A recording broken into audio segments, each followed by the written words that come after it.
देवशयनी एकादशी ब्रह्म वैवर्त पुराण में देवशयनी एकादशी के विशेष महात्मा का वर्णन किया गया है। इस व्रत से प्राणी की समस्त मनोकामनाएं पूर्ण होती हैं। यह एकादशी आषाढ़ मास की कृष्ण पक्ष की एकादशी, जिसे योगिनी एकादशी कहते हैं, के बाद आती है। आषाढ़ मास के शुक्ल पक्ष की एकादशी को ही देवशयनी एकादशी कहा जाता है। इसी एकादशी से चातुर्मास का आरंभ माना जाता है। इस अवधि में कोई शुभ कार्य जैसे कि विवाह आदि नहीं किया जाता है। मान्यता है कि इसी दिन भगवान श्री हरि विष्णु क्षीर सागर में शयन करते हैं और फिर 4 माह बाद उन्हें उठाया जाता है। उस दिन को देवोत्थानी एकादशी कहा जाता है। इसी बीच के अंतराल को चातुर्मास कहा गया है। देवशयनी एकादशी की व्रत कथा। धर्मराज युधिष्ठिर ने कहा, हे केशव, आषाढ़ शुक्ल एकादशी का नाम क्या है? इस व्रत को करने की विधि क्या है और किस देवता का पूजन किया जाता है? श्री कृष्ण कहने लगे, युधिष्ठिर, जिस कथा को ब्रह्मा जी ने नारद जी से कहा वही मैं तुम्हें कहता हूँ। एक बार देवर्षि नारद जी ने ब्रह्मा जी से इस एकादशी के विषय में जानने की उत्सुकता प्रकट की। तब ब्रह्मा जी ने उन्हें बताया, सतयुग में मानधाता नामक एक चक्रवर्ती सम्राट राज्य करते थे। उनके राज्य में बहुत सुखी थी, किंतु भविष्य में क्या हो जाए यह कोई नहीं जानता था। अतः वे भी इस बात से अनभिज्ञ थे कि उनके राज्य में शीघ्र ही भयंकर अकाल पड़ने वाला है। उनके राज्य में पूरे 3 वर्ष तक वर्षा न होने के कारण भयंकर अकाल पड़ा। इस अकाल से चारों ओर त्राही त्राही मच गई।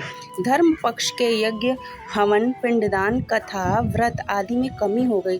जब मुसीबत पड़ी हो तो धार्मिक कार्यों में प्राणी की रुचि कहाँ रह जाती है। प्रजा ने राजा के पास जाकर अपनी वेदना की दुहाई दी। राजा तो इस स्थिति को लेकर पहले से ही दुखी थे। वे सोचने लगे कि आखिर मैं ऐसा कौन सा पाप कर्म किया है जिसका दंड मुझे इस रूप में मिल रहा है। फिर इस कष्ट से मुक्ति पाने का कोई समाधान करने के उद्देश्य से राजा सेना को लेकर जंगल की ओर चल पड़े। वहां विचरण करते करते वह एक दिन ब्रह्मा जी के पुत्र अंगिरा ऋषि के आश्रम में पहुंचे और उन्होंने साष्टांग प्रणाम किया। ऋषिवर ने आशीर्वाद, वचन, कुशल क्षेम आदि पूछा। फिर जंगल में विचरने व अपने आश्रम में आने का प्रयोजन जानना चाहा। तब राजा ने हाथ जोड़कर कहा, महात्मन, सभी प्रकार से धर्म का पालन करता हुआ भी मैं अपने राज में दुर्भिक्ष का दृश्य देख रहा हूँ। आखिर किस कारण से ऐसा हो रहा है? कृपया इसका समाधान करें। सुनकर महर्षि अंगिरा ने कहा, हे राजन, सब युगों से उत्तम यह सतयुग है। इसमें छोटे से पाप का भी बड़ा भयंकर दंड मिलता है। इसमें धर्म अपने चारों चरणों में व्याप्त रहता है। ब्राह्मण के अतिरिक्त किसी अन्य जाति को तप करने का अधिकार नहीं है, जबकि आपके राज्य में शूद्र तपस्या कर रहा है। यही कारण है कि आपके राज्य में वर्षा नहीं हो रही है। जब तक वह काल को प्राप्त नहीं होगा तब तक यह दुर्भिक्ष शांत नहीं होगा। दुर्भिक्ष की शांति उसके मरने से ही संभव है। किंतु राजा का हृदय एक नर अपराध शूद्र तपस्वी का शमन करने को तैयार नहीं हुआ।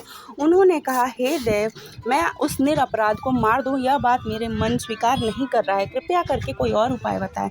महर्षि अंगिरा ने बताया, आषाढ़ मास के शुक्ल पक्ष की एकादशी का व्रत करें। इस व्रत के प्रभाव से अवश्य ही वर्षा होगी। राजा अपने राज्य की राजधानी लौट आए और चारों वर्णों सहित पद्मा एकादशी का विधि पूर्वक व्रत किया। व्रत के प्रभाव से उनके राज्य में मूसलाधार वर्षा हुई और पूरा राज्य धन धान्य से परिपूर्ण हो गया। ब्रह्म वैवर्त पुराण में देवशयनी एकादशी के विशेष महात्मा का वर्णन किया गया है। इस व्रत को प्राणी की समस्त मनोकामनाएं पूर्ण होती हैं। कृपया आपने मेरे चैनल को अगर सब्सक्राइब नहीं किया है तो प्लीज़ सब्सक्राइब करें और लाइक बटन दबाएं।